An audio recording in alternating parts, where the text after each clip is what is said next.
What's up, guys? Welcome to Full Count. This is episode 5. Today we're going to touch on remodeling, some of the ins and outs, and what to look out for. So stay tuned and enjoy the show. 3 balls, 2 strikes, pressure is on. This is where we discuss real estate, property improvement, and business.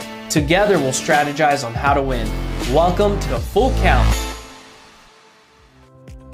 All right, guys, so welcome to episode number 5, basically home remodels. Today we're going to talk about, I guess, some things to consider. And I think the number one thing you should consider when remodeling your home is, does it add value? Whether that's financial value or personal value, that'll be up to you to decide which one's more important, depending on who you talk to. So I'm saying personal value is up here and financial value doesn't matter. But if you're looking more towards like a place that's going to be a flip, or you're looking to sell in the next couple of years, then I advise looking more towards the financial value. And yeah, with that being said, I think we can get into the financial aspect or the financial side first, and then jump in towards the personal value. Do you guys have anything to say on that? Yeah, I think that's a good idea. If you want to talk on the first about the financial aspect of it, of a remodel. But first, before we go into that specific, why would someone want to start off with the financial component of remodeling? Like you said, I think to reiterate, to sell it, put it on the market sometime soon, to get it reappraised, the property, right? So it's a higher value. What's another way of doing it? I think you said it the other day to me. You basically, by remodeling your home, it incentivizes your neighbor to want to remodel their home, and then it kind of raises property value in the neighborhood. Yeah, so that's kind of a little bit on the financial and the personal, when it's like keeping up with the Joneses. I know we touched on that a little bit. But yeah, if you're starting to renovate your house and all of a sudden you have the prettiest house in the neighborhood, then your neighbor might look at it and be like, you know what, I think that looks really good. I'm going to do something similar or something in my own style. And then all of a sudden, if over a couple of years, everybody starts to remodel their house, now you have a neighborhood that has started to grow and look nicer overall in general. And then that's how you get these neighborhoods that grow in value. I mean, you're the realtor, Andrew, right? You're always trying to sell the good looking house, and people look for opportunity when there's the least good looking house on the neighborhood, because they know that if they put a little bit of money into that, then the value is only going to go up. Correct. Now, go ahead. I was just going to say that if you're looking at it through the eyes of an investor, you want to go into a decent looking neighborhood and you want to find, like you said, the ugliest house essentially. As long as it has good bones and things like that, then you give it a facelift, right? Make it nicer, and immediately it brings up its value to par more so with everyone else in the neighborhood. Exactly. Now on the financial side, when you're talking about a flip versus like your forever home, there may be, one thing I see with clients is that they don't necessarily go top of the line, super expensive material and super custom, because they don't want to get something that only fits a certain people or a certain, clientele who are going to come in and buy that. So what I see there is people tend to use a little more, pretty nice level material, but more on the generic side, more on the current trends. That way, when people come in and see the house, they're like, oh, this looks a little bit more modern, it looks newer, and it's not so specific, right? And also when it comes to the price point, you don't want to spend a crazy amount of money on that somebody might not like material-wise, and then also it might be harder to sell because somebody might come in and see this kitchen and living room and be like, oh, this is new, but it's not my style. Correct. Yep, totally. And then you put a bunch of money in as the investor for something that is a little bit harder to sell, and then you got to find that right person. Would you agree with that as like a real estate background, Andrew? I think for the majority of investors, they're in that element of, let's go ahead and remodel this home to whatever's trending and popular in these times within the next year to 2 years from now, right? So yeah, I agree. And they don't want to use top of the line material on countertops or backsplash because it's obviously more costly and their profit margins start to diminish. So generally they want to use something a little bit less expensive. This is kind of your domain. They'll use something less expensive, right, Steven? But it's durable and nice looking enough that a potential buyer walking in will be like, aha, this is beautiful. But majority of those buyers don't know the difference between an okay material and a superb material, unless some of them are very experienced and they like, touch the material and they start to get an idea. But overall, most buyers don't know, especially if they're not experienced. But my job as an agent, I walk in there with my client and I'll kind of be able to tell if it's good material or not. Exactly. And sometimes you'll have similar material that looks really close, but can vary anywhere from, I don't know, $5 a square foot to, $275. That, sure. that difference over a large amount of square footage, that adds up. So if you're trying to minimize costs while still having something that looks really nice, at the end of the day, the quality of work is what's going to make it look amazing, right? Yes. And I have a question for the both of you too. First, I'll start off with Steven, but in my opinion, over the last 3 years or so, around 2019, I started seeing what was phasing out was like the gray colors, right? The gray floors and things like that. Gray and white, more so gray than white, was kind of the trend. And 2020, 2021, I felt like that was kind of going away, going back to like maybe a little bit of gray, but more browns, more like natural colors. Steven, if you can answer what the latest trend is now that you've been seeing, especially like in the millennial market, maybe. And then Nick, after he answers that, I want to see, Nick, what you're seeing in Boston, things like that. And that's funny that you say, because in the millennial market, like people in the late 20s, early 30s, I've actually been seeing a lot of white and like natural wood color as On far the as the flooring. floor. Not gray anymore, right? I'm sorry? Not gray anymore. No, not gray. People really like the light, almost whitewashed looking natural wood color as far as flooring. I've seen a lot of white cabinets with darker countertops, or like your background, your wall. I've seen several kitchen cabinets be in Really? similar green. Yeah, I've it seen that actually too, now that I looks think about it. really good. And And then you what started changing too is like when it comes to closets, people used to kind of white everything out in bedrooms. Now people are selecting, kind of like you did in the background, they're selecting these like statement walls where they do a lot of like that shiplap or the whip screening, I believe it's called, and then they color it like a real pop color. a pop color with texture then, sort of. Yeah, in a way. But like your wall right there, when you come into that room, I'm sure that wall is the first thing you notice, and it's like, wow, that's a beautiful wall. Yeah, this accent wall, I really like it a lot because what you said, it's like makes a statement. It's a dark color, but at the same time, it also has the walls it has its own texture, which is really nice. So I agree with you on that. I really like that you brought that up. And before we jump to Nick, sorry Nick, well, I want to say like a statement wall like that might not necessarily be something that increases value on the financial side. That could be something more of a personal side, because somebody could come in and be like, that's a cool looking wall, I hate the color. Let me add to that, actually. I agree and disagree. I more so agree with you. You're right. Like, if I was to put my place on the market, immediately what I would do, because you're correct, this isn't everyone's color. Like, this is more like male color, I think, in my opinion, like dominant, like someone that's like trying to, I don't know, whatever. But buyers coming in, there might be some other people that aren't into that. So what I would do as an agent, representing myself in this case, I would paint this white immediately. I'd leave the panels, the wood panels, but I'd paint it white immediately. And that would get it more to a neutral state. Interesting. Yeah, because the darker color makes it look a little smaller depending on the room and the lighting and all of that, But I mean, here in New England, you still see a lot of the dark or the light gray, the white, like faded white, to match with the black and stainless steel appliances that they put in if they do renovation, right? And then, I mean, down in Florida, from what I've seen, there is still some of like the light gray to slightly darker, a little darker gray, but a lot. Sorry to cut you off, Nick. Those colors tend to be a little bit more cost effective, right? Which I believe is why maybe you still see some of that when it comes to flipping, buying and then reselling. A lot of the times when I see as far as like flooring, the price per square foot is usually less expensive with like those light grays or those laminate floorings that have interesting a point gray in there. Yeah, so that might be why we can still see a lot of those around. Right, and that makes sense. And then it also shows less dirt. Being a little OCD and very particular about cleanliness, it definitely shows less dirt. And also, the wood flooring, so that type of color, but also the tan, like the tan walls, kind of like the walls that you and I have here, right? You see a lot of that as well in a lot of houses.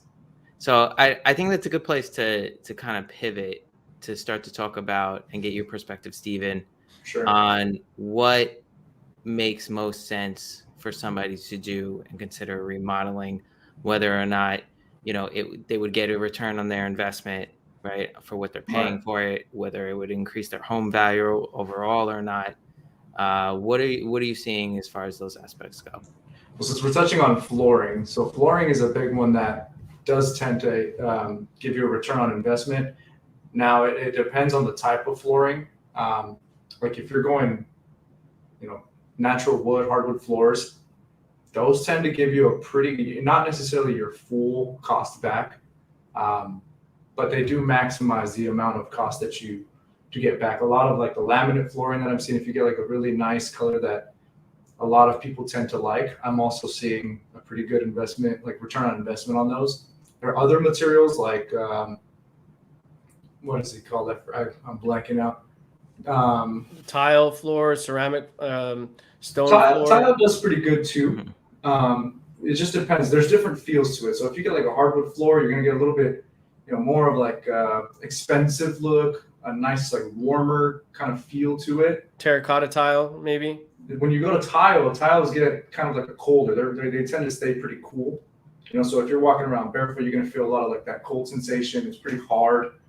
If you're going towards like a carpet, then that's a softer, warmer, more comfy feel. But they're prone to staining. They're prone to just kind of wear and tear in certain walkway areas. So it depends on the material. I would say hardwood floor, laminate floor, or engineered wood are the ones that kind of do the best as far as return on your cost. And just to add to that, maybe we'll add an overlay, but according to the National Association of Realtors' latest statistics in 2022, when it comes to the interior component of a house, the remodel that you get the highest cost recovery tends to be new hardwood floors of 118% cost recovery. If you refinish your floors, if they're still in decent shape, but you refinish them, it's 147% approximately cost recovery. And then from there, it's, closet renovations and things like that. So right. Yeah. Including bathrooms and kitchens. Yeah, bathrooms and kitchens are pretty much up there as far as floors. For sure. Yeah. I was actually surprised to see that flooring was one of the most biggest components as far as return on investment. But then also another one pretty up there on the list is insulation, which I guess makes sense from an efficiency and cost perspective for energy. Yes. Now, before we go further about insulation, I saw that too, and I was a little bit surprised. But I think, again, this is a National Association of Realtors. If we're thinking California alone, the weather is great here overall. That in terms of places like New England, like where you're at, insulation is even more so important because it gets so damn cold. Yeah.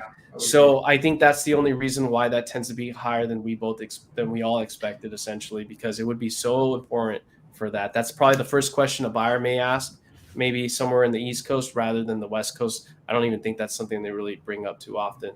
Well, I mean, that's one of the first things that I know I ask as a buyer is, what the electric costs are, the cooling costs, the heating costs, the insulation looks like, what it's insulated with, right? Because not only here in New England, but not only here in New England, right, where it gets cold and colder climates, but also in places where it gets much warmer, like down in Florida, in Texas, in the Midwest, right? I mean, you need good insulation to keep cool. Correct. And Andrew, to touch on that, Andrew, like I was just in my garage that's not insulated, and I mean it's 90 degrees outside in California right now, if that, and it is really hot in there. So compared to the house that's insulated, it's a big difference. So if you have poor insulation, even living in California, it's going to be hard to maintain that cool temperature. So that's that. It's not just like an East Coast thing. I think Nick's got a point there as far as you're not just dealing with cold, but you're also dealing with warm weathers. Yeah, no, I totally agree because now I'm taking a step back from reading that. I'm trying to read it not as an agent because I'm always thinking about financial in terms of selling. When I'm also reading it as a homeowner too, like you kind of pointed out. Okay, I'm living in my place right now. If it had bad insulation, within a week I would start to notice maybe, Of right? course, yeah. So I get that statistic more so now that we've realized that it's not just on the gain for selling or reappraisal, it's also for the living space of it, and then bringing down the energy costs too. Right, and then to touch on that before we jump onto like away from the financial side, but that whole living experience, that's one of the big reasons why a lot of people will also do a remodel. Because like you Correct. said, you can feel it right away. You buy a house in December, by March, April, you're like, oh man, it is really hot in here. I got to do something about this insulation, the windows, whatever it may be. Correct. And then before we get off the topic of the financial aspect Yeah, of of remodel, course. let's talk about the exterior. Number one, I mean, I see on here, and we'll put it on. Roofing is one of the ones that's 100% recovery, which I can see why. And then the garage door. Most of my clients are people I speak to in real estate. I mean, that aren't in real estate but are in the process of selling or buying. First thing I tell them to do: upgrade your garage. That's instantly going to bring curb appeal. Same thing with your front door. That's also going to capture someone's attention to want to see your home and separate it from other I would homes in the agree. area. I had Matt Settles, a loan officer, a friend of mine. He was a guest on the last episode, and we were talking about curb appeal of the exterior of his home, how he improved landscaping, he improved the garage door, among other things. He got rid of stone and put nice wood panels, and he also put a nice vibrant color on the door. So those things like that are very important too. Yeah, and it's funny that you touch on landscaping because I've read mixed things when it comes to landscaping. Like too extensive landscaping projects might not necessarily 100%. get your cost back, right? So it's got to be like a fine balance of you don't want to overdo it, Correct. and drive away that nice appeal where it looks almost too personal. But you do Correct. want to do something that To bring it back to feels Nick's everybody.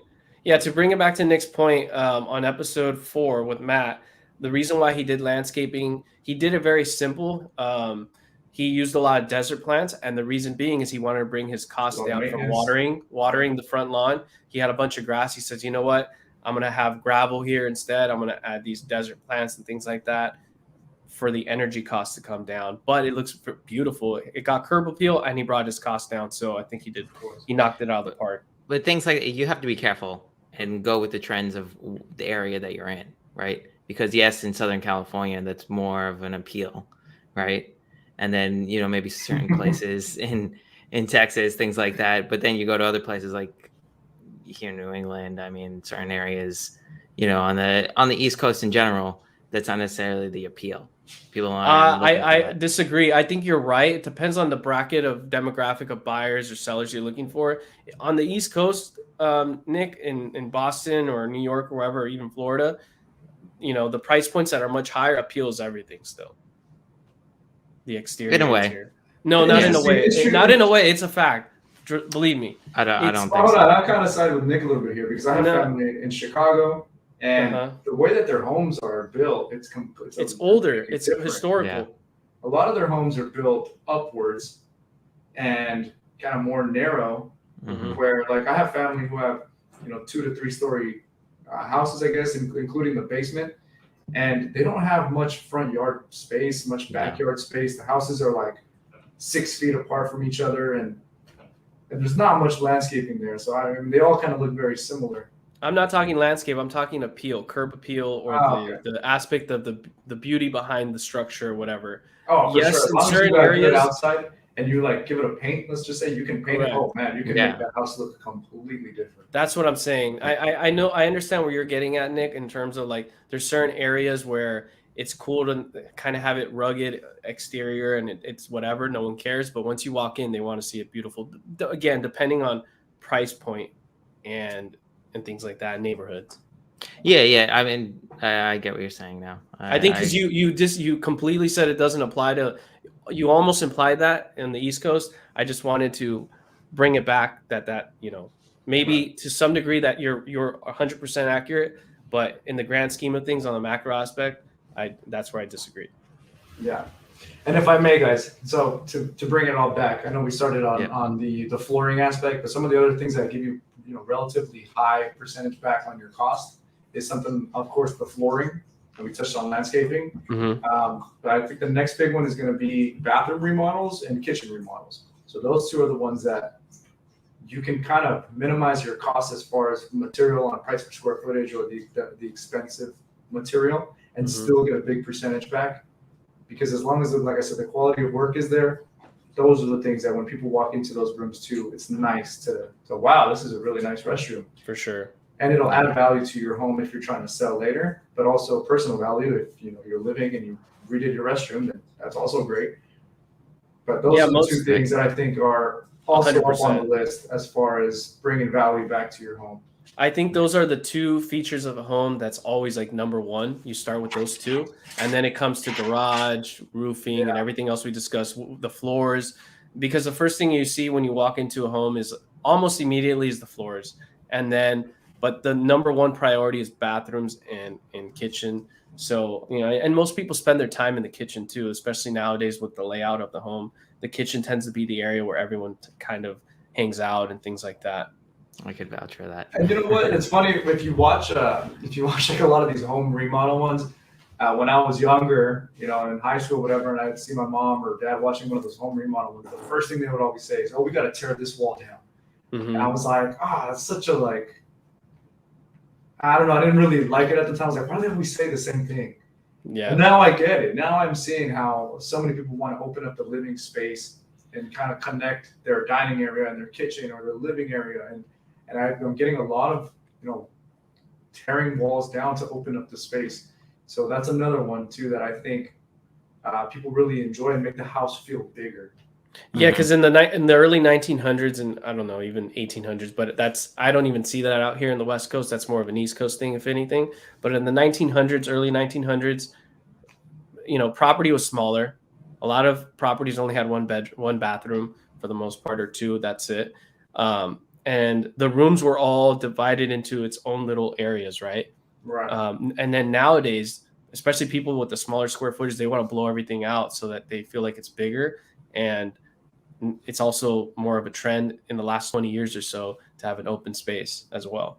Yeah, because it's more of a European heritage thing that they came from, right? So I know you haven't been to Europe yet, Andrew, and you're going, in a couple of weeks, but you'll see when you get there, all the apartments, all the buildings that you go inside, have smaller rooms, right? I mean, the ones that are being remodeled now they're opening up a little bit, but it's still not as accepted as an open floor plan as it is here in the US, right? So, but on that note, Stephen, I kind of want to get into what some people should consider as far as pros and cons, different things they should look at if they're looking to do a remodel, right? I know there's a couple of pieces on whether they're looking to sell the house soon, whether they're looking to stay in it, a little long term, or some other use cases. Of course. So each remodel has its own pros and cons, right? When you're talking about floor, the material you select is really important because when you're talking about something on the higher end price point, like natural wood floors, those tend to get scratched easily. You can see dents, and if you don't take care of it, then you're going to start to see the wear and tear a lot more, similar with carpets and rugs. So there is, different materials that it's important to learn about before you do that remodel and see what kind of lifestyle you have and what would best suit you. Like I myself, I installed in my house the new laminate floor because I have dogs. It's scratch resistant, water resistant. So, if you're going to spend the money to redo your floor, you want to make sure that it's going to accommodate your lifestyle. And for me, it was, having friends over, having my dogs and making sure that this floor can withstand, the amount of traffic and activities that we like to have here. When it comes to basically all remodels, the number one thing to consider is the material, I think. And also, are you ready to pull the trigger on that remodel? So I don't know if this kind of talks about something else, but what I mean by being able and really ready to pull the trigger on the remodel is, do you have a budget in mind? Do you have something planned out as far as the things you want to do? And if you have that budget, I've heard a lot of people, I usually recommend having at least like a 20% budget, 20% of your budget Extra? on top of your budget. Like the Correct. miscellaneous extra Miscellaneous things that go wrong, right?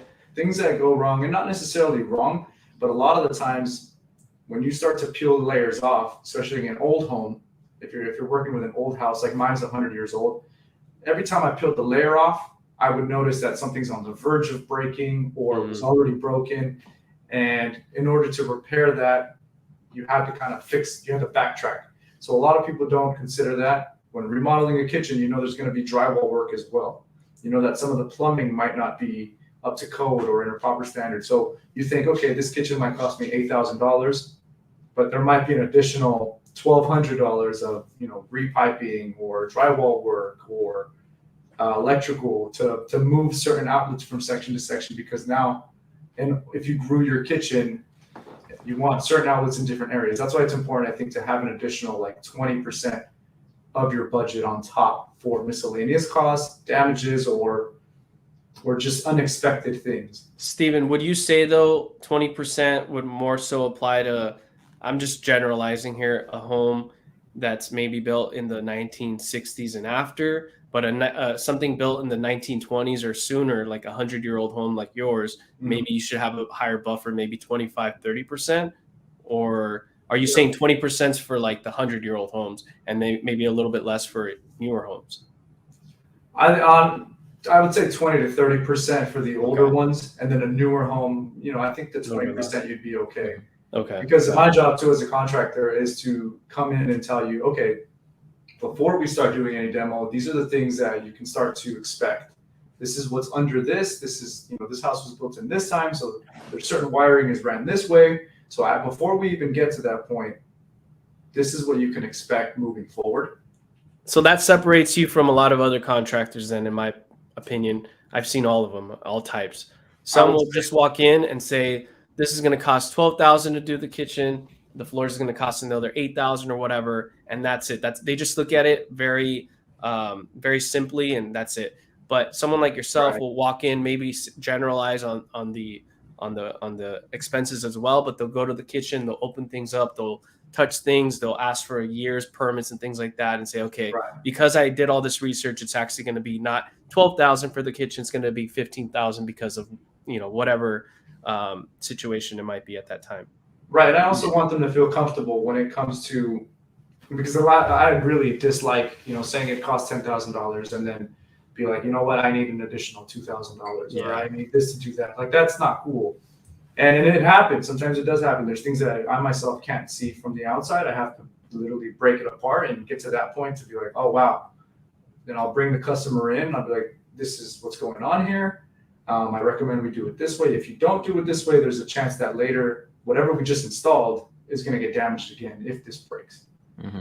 Yeah, so somebody so basically, to recap, somebody should consider when the home was built, when the last time that room was remodeled, right? If there was any interior remodeling done prior, if there was any damage done to the house in the past or recently, and look at those factors, and then look at, okay, are they doing this to fix it up and then they're looking to sell it? Are they looking to stay in the house for a longer period of time? They're looking. That's another one, Nick. Mm-hmm. Are you living are you there? Are you going to be living there while construction is going on? Mm-hmm. So if you're going to be remodeling your kitchen, and a kitchen remodel takes anywhere between 1 to 2 weeks, let's just say, based on the size, are you going to be, where are you going to eat? Are you going to be eating out every day? Is it something that, like, we're remodeling a house right now in Southern California, big kitchen. And I told the customers, I said, hey, I recommend, you guys have a 2-year-old. I recommend, if you guys have the means, maybe getting a hotel and kind of staying away from the property for a little bit, because there's going to be a lot of noises. It's going to be dusty. We're going to do our best to close it off and ventilate everything. Mm-hmm. But, with a 2-year-old, 1-year-old, it's going to be really hard on them with the noises and everything going on. They told me, no, we'll be okay, no problem. I said, okay, cool. I wanted to communicate that with them. Mm-hmm. Day one, they came to me. They're like, hey, you know what? Here's a copy of the keys. We've got a lockbox. We're going to go stay in a hotel. And I told them, I said, hey, no Yeah. problem. You have my phone number. You can FaceTime. You can call. You're welcome to come in whenever. We'll be here. This is what's going on. I said, I never tell them to leave because, I don't want them to be around. No, it's about the comfort. So a big part to consider is, are you willing to live in a place that's going to be in a construction zone for the next week or so? Yeah, I've known people who've had their kitchen remodeled, and the time that it was going on, they were living there, but they had to wash their dishes in their bathroom sink. They got like a hot plate, and just used a microwave to eat for like 3 months while the remodel was going on. So it could be tough. Yeah, absolutely. So Or that's if you another only thing have to consider. Yeah, or if you only have one bathroom, right? You're Exactly. getting your Yeah. bathroom remodeled. So there's those type of things to consider for sure. What about the kind of amenity items that people either install or have put in, like swimming pools, in-home gyms, which is a much bigger thing now over the past couple of years.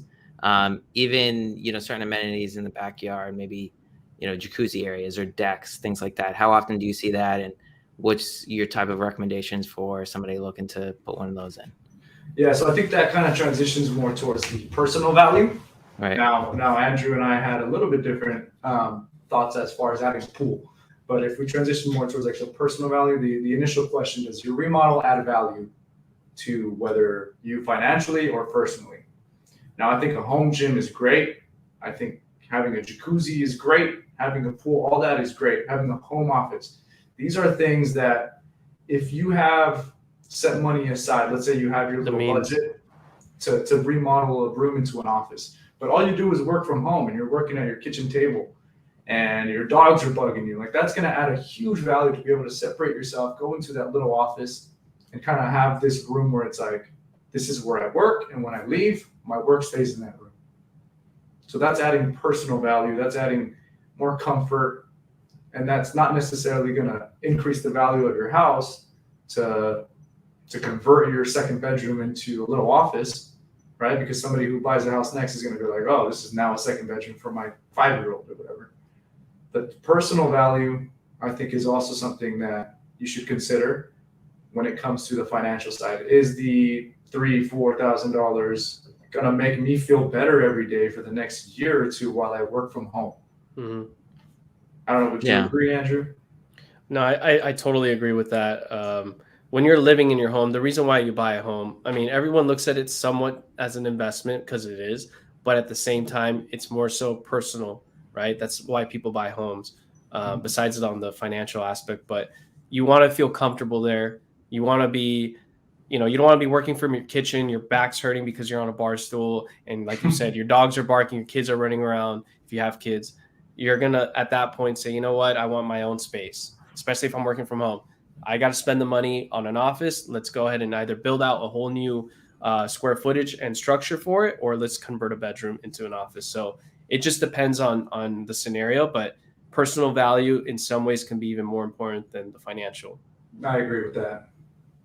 Yeah, definitely. And I mean, depending on, again, geography, where you live, some of these things might add a little bit more value than others. You might get a little bit more return on your investment than others, right? For sure. Like having a pool in Florida, you could probably get more return on investment than in other places, especially here in New England. It's also going to cost you more if you have a pool here where it gets cold and it gets into the freezing temperatures, because a lot of the times you have to drain it.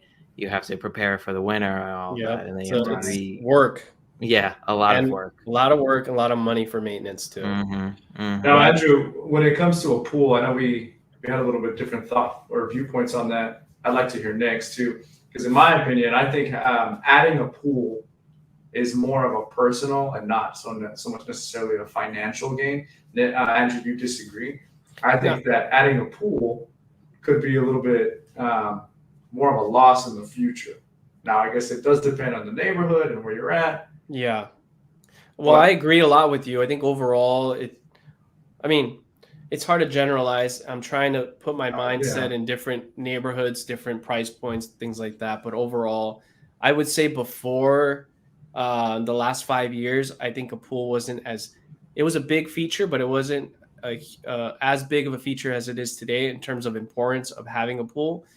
Before, I don't think it was as big, just because maintenance, potential lawsuits you can get with kids coming over and someone, God forbid, getting hurt or even worse. So it's liability is an issue too, and then just the pain in the ass essentially to clean it or hire someone. So that was then. I think now though, people were locked in their homes for quite some time. They want to have access to go into a pool and relax and not have to leave the home. I think that's big, but at the same time, in order to have a pool, I think in order for this demand for the feature of a pool to continue going forward, the economy has to be good, because if the economy goes down, which it could sometime very soon, then people can't afford a pool guy, they can't afford the chemicals, they can't afford all the maintenance. So I think it just depends. It's kind of like goes up and down. So long story short, though, in the West Coast, when it comes to very expensive neighborhoods and things like that, I think a pool is important to add into it, because it'll separate you from other homes in that neighborhood where it's $1 million or multiple $1 million and higher. If you have a pool, it's much better, and it'll separate you from everyone else, and you'll get a higher return on investment. And to comment on that, you know what I have noticed actually, at least in Southern California, there's a fine balance in between, where I think people understand the cost and the risk with adding a pool, but they still want that. So one of the things that I've been seeing a lot of, especially when you look at Instagram, TikTok, Snapchat, all those things, is a plunge pool. So plunge pools have been something that, have grown in popularity, I think, the last 5 to 10 years, where it's not necessarily this big, huge pool, but they section off a little portion of their backyard and do like a, 6-foot plunge pool. Sure. But here's the thing too. A lot of it is also when people are out shopping for a home, their perception is, oh, I'm going to enjoy the pool or the plunge pool every weekend. I can't wait to have barbecues, all that. They have that mindset that they're going to actually use it, and in reality, they never use it. But most people, it's like a what do you call it? A circling door. Just they have that mindset. Oh, I'm going to use it. I need a pool. I'm going to pay extra for this home because it has a pool, and they never generally use it as much as they intended to use it. Yeah, I mean, that's the case, I think, for a lot of people. But, I mean, I think generalizing in warmer climates, it's important. You do. Montana, it's not. I'm sure Montana. Yeah, no. Unless it's indoor. Unless it's an indoor pool, maybe it is important. Yeah, but exactly. You don't know. Less upkeep on an indoor pool, but also more expensive initially, right? But I mean, in warmer climates, like I know I could speak for the market in Florida, right? A pool, you are going to get your return on investment. It is going to differentiate your house to other houses that don't have a pool. Correct. Buyers are going to go towards the house that has a pool versus that doesn't have a pool. So, but just to tell the audience though, when Steven and I are talking, most of the time we're kind of referring to the West Coast, but that's what's great about having you on, Nick, even though you're not necessarily in the ins and out of remodels or construction and real estate, but you do have some experience in that and business, but you also have the mindset of the East Coast. So you help us bring it back to more of a macro situation. So that's good. Right. Exactly. One question on this I want to ask you, and then we could just pivot to the next topic here, Steven, is how much have you seen in-home gyms being put in over the past 2 years since COVID started? Yeah, I've seen a lot of garage conversions. So a lot of people insulating their garage, because their garage gets really hot in the summer. So people have been wanting to insulate the garage. That way it stays cooler.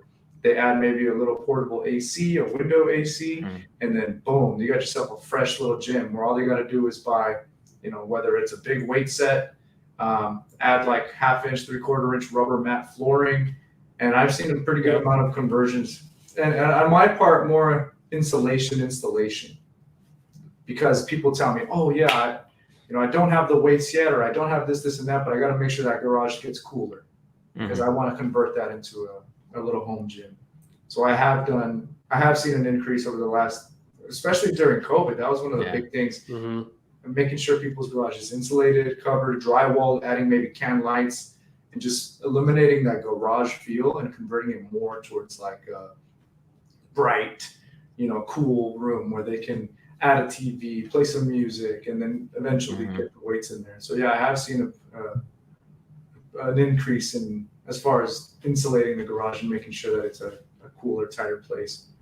Right. Yeah, I mean that makes sense with COVID and the focus on personal. And surprisingly, sorry, what I've also noticed too, as far as insulating a garage, electric cars. So a lot of people in Southern California who have recently bought a Tesla, they what I've encountered is some people are having problems charging their vehicle because the garage is too hot, and the car literally doesn't allow it to charge.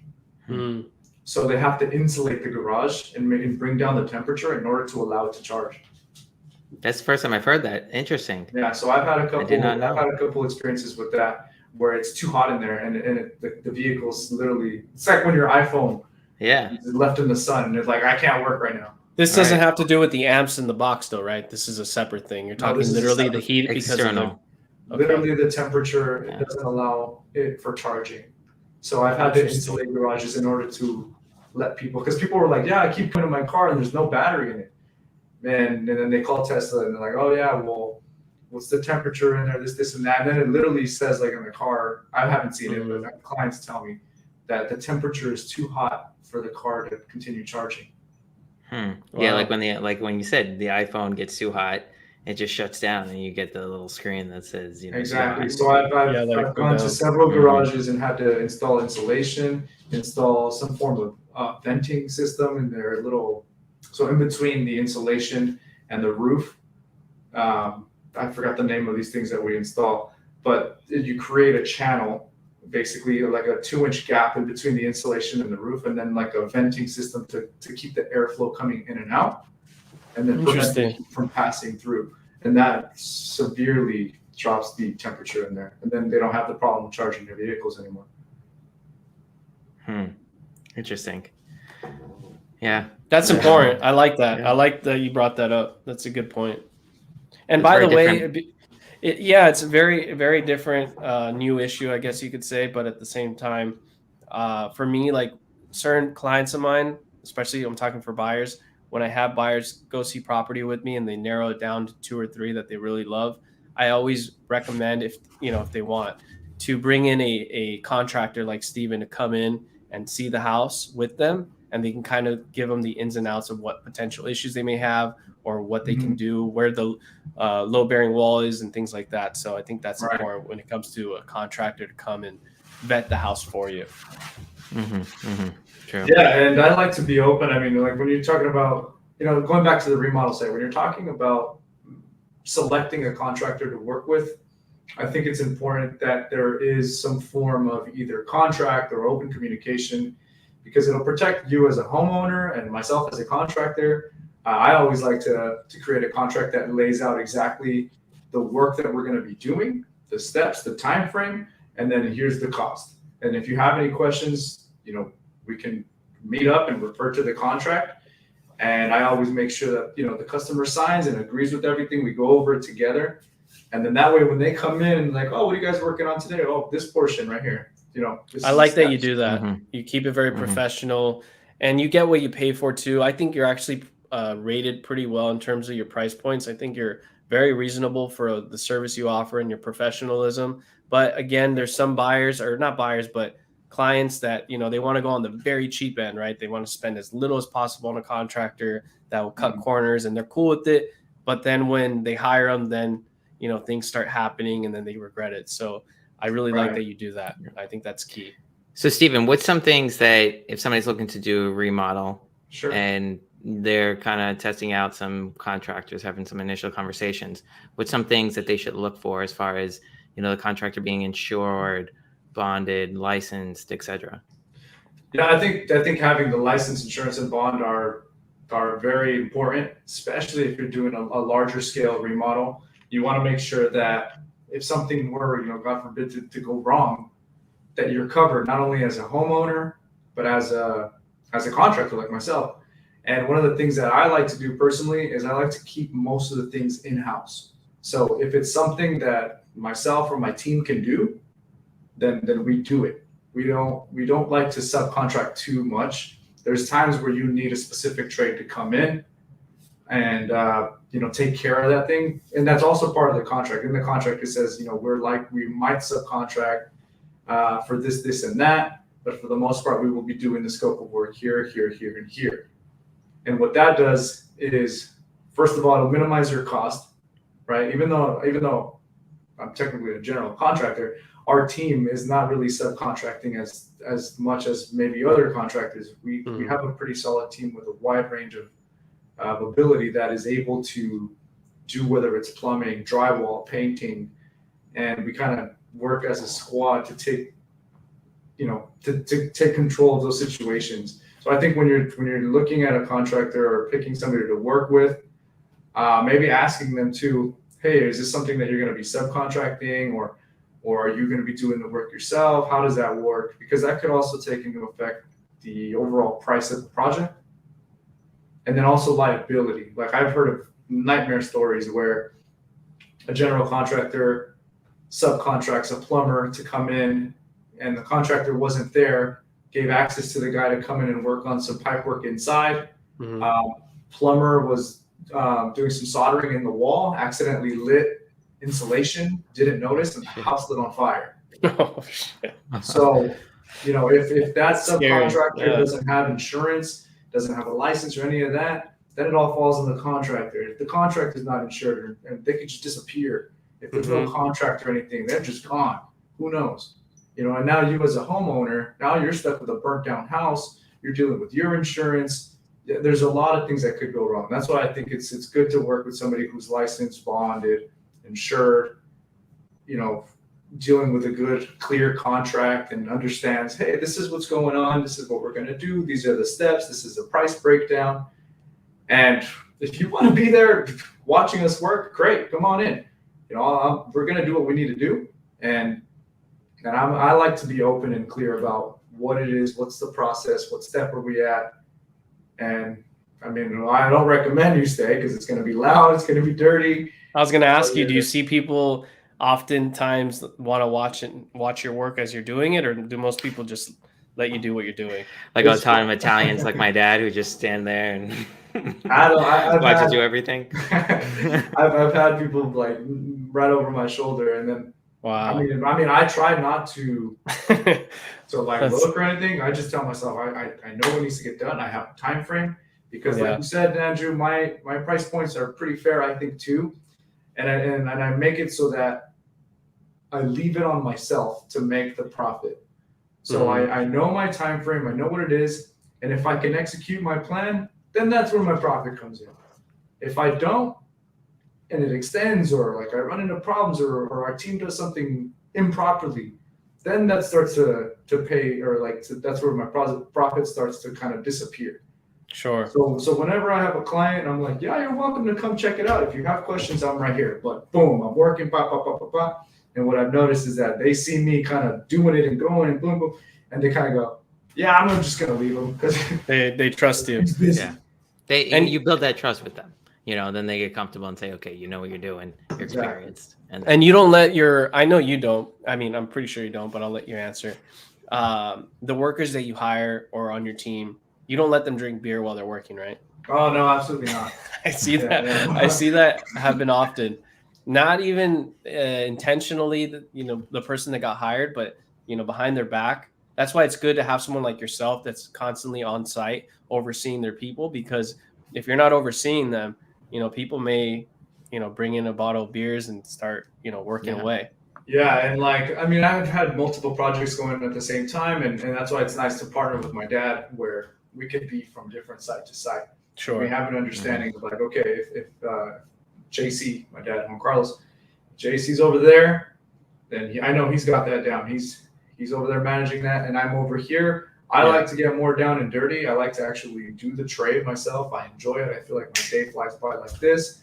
I know exactly what's going on with the project, and it's just better for me that way. Mm-hmm. But yeah, we always like to be around, making sure that things are going properly. And if somebody's like, hey, I can't make it today, no worries. I'm stepping in anyways. I'm there. Right. Good. Okay. So the things that people should look for, make sure that their contractor is licensed, is bonded, is insured, right? Mm-hmm. That they're using quality subcontractors if they are using subcontractors, right? Or if For it's sure. people directly on their team. They have a project plan, and that they go over that project plan with you. They go over estimates and what those estimates mean and why those estimates are there, right? Yes. And then that you're comfortable with that person generally, Of right? course. As a Yeah. contractor working on your house, and that they have the expertise and knowledge in order to do a good job and the job that you want, right? But at Yeah. the same time, I think to add to that is maybe not the owners like Stephen and his father, but maybe someone that they trust themselves that kind of can be Mhm. the point of contact and the planner, or not the planner, the manager on site, right? I would Right. Yeah, like probably a foreman. add Yeah. a foreman on site or someone on site that's managing and making sure everyone's accountable for the day to go by smoothly and on time. Yeah, Right. and I make like I said, when there's multiple jobs going on, I make it a thing that I don't care if it's in Sherman Oaks and Whittier and San Dimas. For people who don't know where that's at, that's like an hour drive in each direction. Or yeah. So I make sure like I'm gonna stop by there, I'm gonna stop by here, and I'm gonna stop by there. And if I get home a little bit later than I have to that day, well then that's what I do. That's what I. It's the life we chose, Stephen. That's the life exactly. We chose this life where Yeah. we Well, wanna- you chose it because you enjoy it, right? Yeah, and if you And see I my think car, I that's- show up in a Prius. Like I have my work truck, but I have the Prius because I want to make sure that I'm driving to all these places yeah. and that everything, whether if it's your house, that I'm making sure that it goes right. Right. And that's the Yeah. kind of guy you need to do the work because they care about it personally, Because I right? care, yeah. So, all right. So the last thing I want to just touch on looking forward and kind of predictions, right? And I think I mentioned this to you, Andrew, and Stephen before, and I know you hadn't heard of it before, but it's something that, you know, a number of people look at is the leading indicator of remodeling activity, right? Which Mhm. is basically a annual growth in homeowner spending for improvements and repairs that is expected going forward. So they look at every quarter going forward based on the previous quarters, right?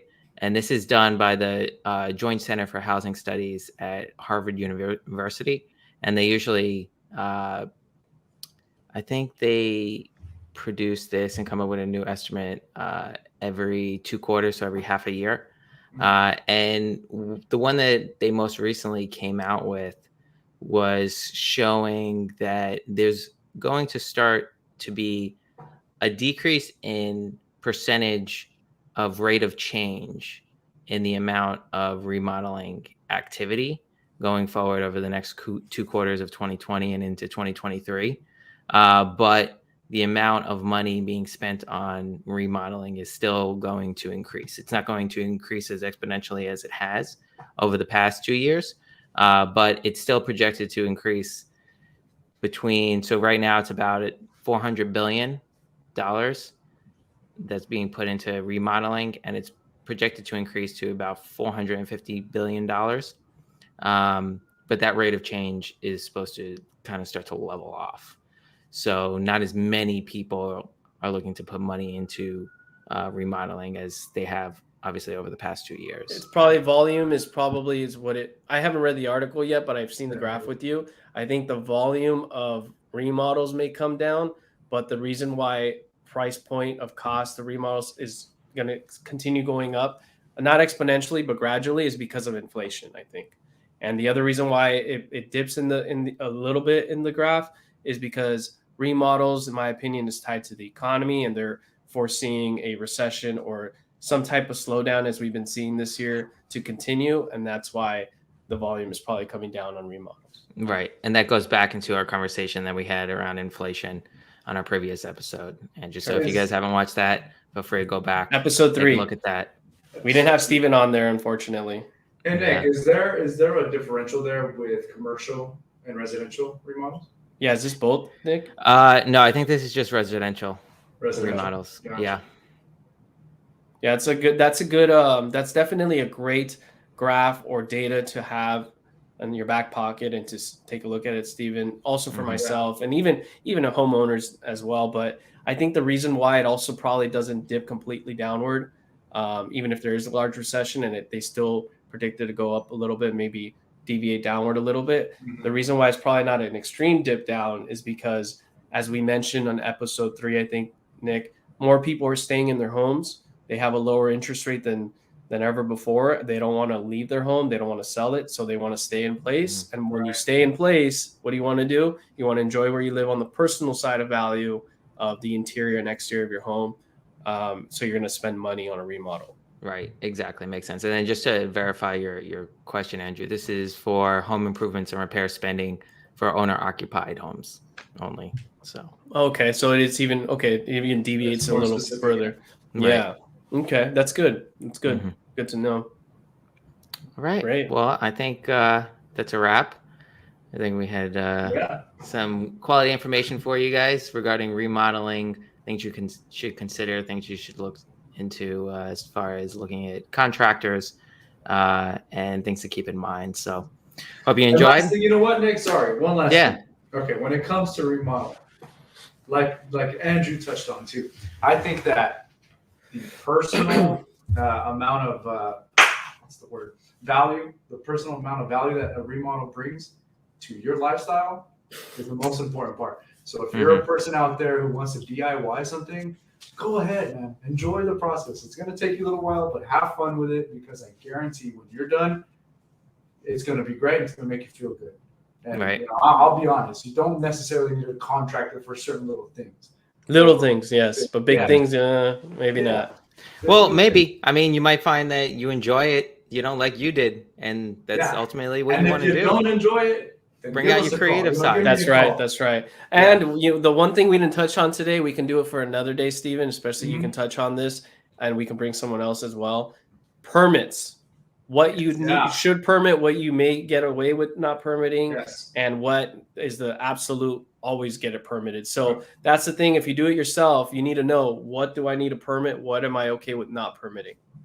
Yeah, I think that would be a good episode on if you're building a house or if you're remodeling anything in your house, what permits you need and licenses and all of that. And it's always changing. It's always getting amended. So that's the only that's the complex thing with someone like Steven. You're always reading that stuff, Steven. You're always staying up to date with that. It's always getting more and more difficult to do. Especially in California, at least. I can't speak to anywhere else, but yeah.